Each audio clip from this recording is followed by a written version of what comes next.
नमस्ते बच्चों, अपर्णा के खिलौनों में आपका स्वागत है। मैं अपर्णा और मेरे पास आज क्या है? आज है एक बहुत पुरानी कहानी। आपने नहीं सुनी है? क्यों? क्योंकि ये तो पुरानी है ना, आपको कैसे पता होगी, इसीलिए तो मैं सुना रही हूँ। कहानी का नाम मालूम क्या है? कहानी का नाम है राजा के 3 कान। आपको पता है क्या कहीं 3 कान हो सकते हैं? पर हो भी सकते हैं, तभी तो कहानी है ना? तो चलो हम सुनते हैं राजा के 3 कान। तो एक राजा था, उसका 3 कान था। 1, 2 और तीसरा कहाँ? यहाँ। ठीक है, तो जो तीसरा कान था वो अपने बालों में से छुपा के रखता था।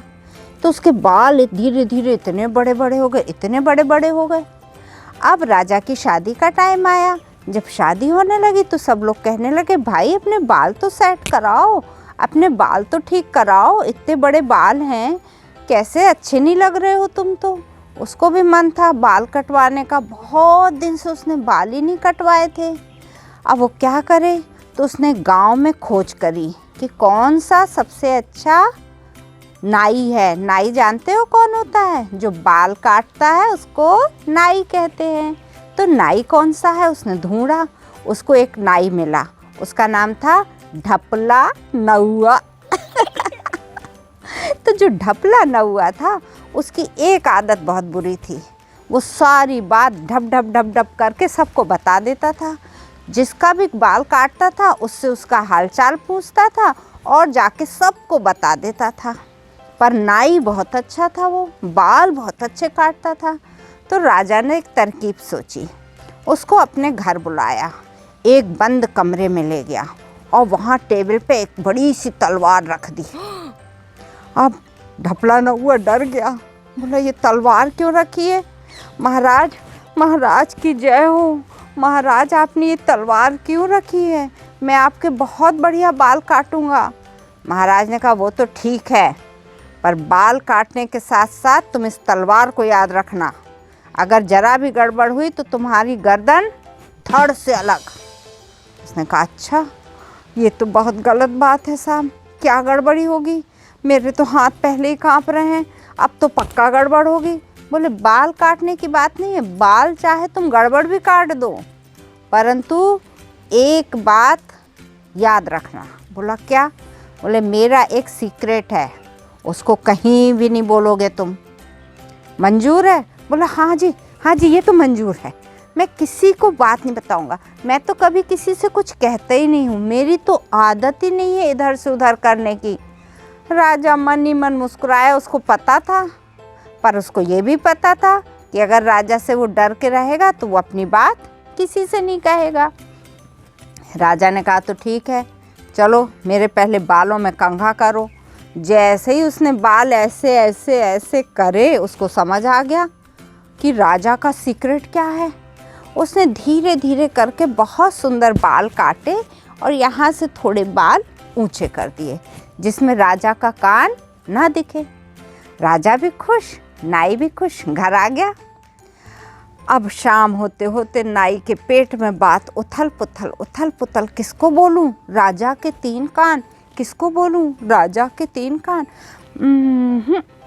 चुप, इधर से उधर टहल रहा। उसकी बीवी बोली क्या हुआ भाई, क्या बात है? बहुत गैस बन रही है, आज मैं खाना नहीं खाऊंगा, मेरे पेट में दर्द है। उसने कहा अच्छा ठीक है, मत खाना भाई, कुछ लस्सी पी लो, मट्ठा पी लो। उसको थोड़ा थोड़ा नींबू पानी दिया, कभी मट्ठा दिया, पर वो तो इधर उधर फिर रहा है और घबरा रहा है। उसकी बीवी ने क्या किया, वैद्य को बुलाया। वैद्य माने डॉक्टर साहब। पहले डॉक्टर ये ऐसे नहीं होते थे जो हॉस्पिटल के होते ना, आयुर्वेद के डॉक्टर होते थे, उनको कहते थे वैद्य।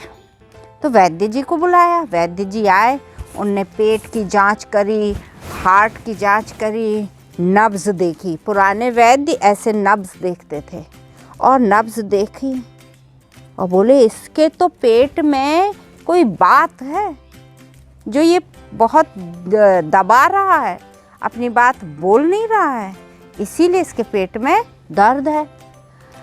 सबने कहा भाई बता दो। वैद्य बोला हमको बता दो, हम किसी को नहीं बताएंगे। पत्नी बोली अरे भाई मैं तो पत्नी हूँ, मुझे तो सब कुछ बताना चाहिए। पर बोला उसको तो तलवार दिख रही थी कि ये तो मेरा गला उड़ा देगी। अब क्या करें। वैद्य ने एक आइडिया दिया। बोले जाओ घने जंगल में, वहाँ कोई पेड़ के पास छुप के उस पेड़ से अपनी बात बोल देना तो तुम्हारा पेट बिल्कुल ठीक। उसने कहा ये आइडिया सही है, पेड़ थोड़ी आके बताएगा। वो गया घने जंगल में और देखा इधर भी कोई नहीं उधर भी कोई नहीं। तो उसने क्या किया, चुपचाप जाके एक मोटा बड़ा सुंदर सा पेड़ दिखा, उसको बोला पेड़ पेड़ राजा के 3 कान। खूब हंसा और आ गया। अब पेड़ ने सुन लिया। अब नाई ने सोचा पेड़ तो भाई पेड़ है, उसको क्या पता, किसी से कुछ कहना थोड़ी है। तो उसने भी ठीक सोचा, वो आ गया, उसका पेट ठीक हो गया, मज़े से रहने लगा। अब राजा की शादी की तैयारी चल रही थी, तो उसको क्या चाहिए था, बहुत सारे बाजे बजाने के लिए। एक बड़ा सा हारमोनियम बनना था, तबला बनना था और सारंगी बननी थी। उसने कहा जाओ जंगल से सबसे अच्छा पेड़ लेके आओ और उसको काट के तबला, सारंगी, हारमोनियम सब बना डालो। उसके आदमी गए, राजा के आदमी, देखा कौन सा पेड़ सबसे अच्छा। हा ये पेड़ सबसे अच्छा है, इतना मोटा हट्टा कट्टा स्वस्थ। और उसको काटा, उसको ले आए। एक हारमोनियम बना बहुत सुंदर, तबले बन गए 2 और बन गई सारंगी। अब बजने लगे बाजे सब, पर नया बाजा भी नहीं बजना था, पुराने बाजे बज रहे थे। नए बाजे को उठा के रखा गया। जिस दिन राजा की शादी के बाद रानी घर आएगी, रानी के स्वागत में नए बाजे बजेंगे। अब शादी हो गई, रानी आ गई, राजा बैठे, रानी बैठे, सारे लोग बैठे और बाजे नए वाले निकाले गए। सबसे पहले हारमोनियम बजाया गया। हारमोनियम में एक ऐसे ऐसे करके ऐसे बजाते हैं, उससे हवा भरती है, और ऐसे ऐसे कीस पे हाथ रखते हैं, एक हाथ कीस पे एक हाथ हवा भरने में। तो इतना बड़ा पेटी भी कहते हैं उसको, इतनी बड़ा बॉक्स जैसा होता है। तो उसको बजाना शुरू किया, सा रे गा मा, राजा के 3 कान, राजा के 3 कान। राजा ने कहा बंद करो, ये क्या बकवास है, कैसा गंदा बाजा है, फेंक दो इसको। अब हारमोनियम तो बोल रहा था राजा के 3 कान। सारे लोगों में चहल पहल मच गई, राजा के 3 कान, राजा के 3 कान। सब कान में बोल रहे एक दूसरे के, राजा के 3 कान, राजा के 3 कान। राजा ने देखा, उसको तो बड़ी गुस्सा आई।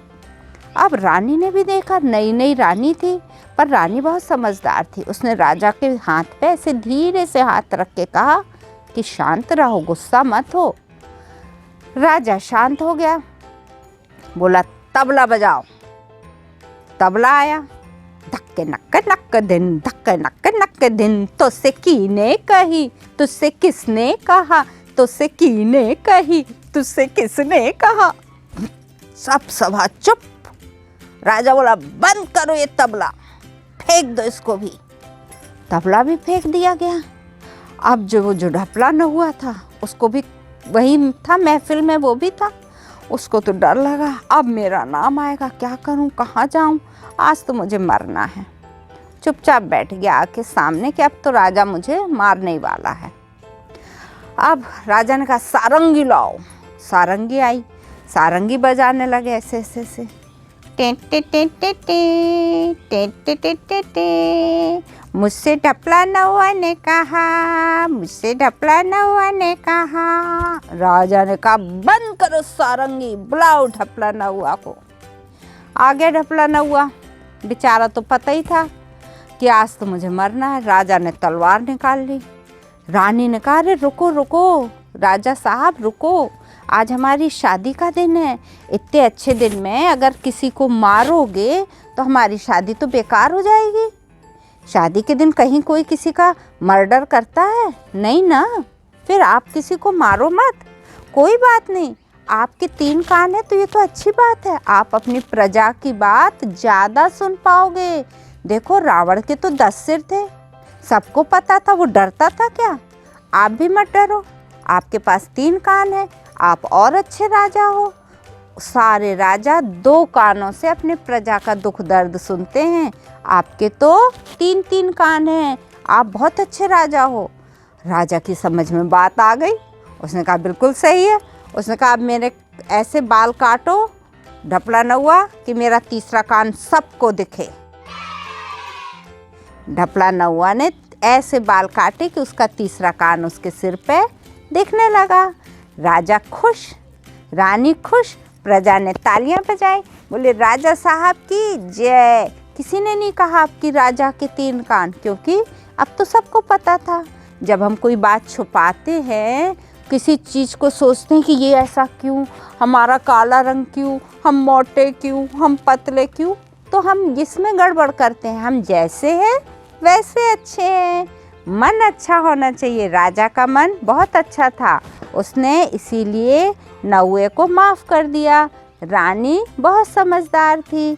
तो जब हम लोग समझदारी से काम लेते हैं और खुश खुश मन से रहते हैं तो सब कुछ अच्छा होता है। कहानी खत्म, पैसा हजम। ओके बच्चों, बाय बाय। भूलना नहीं, हर बुधवार अपर्णा के खिलौने।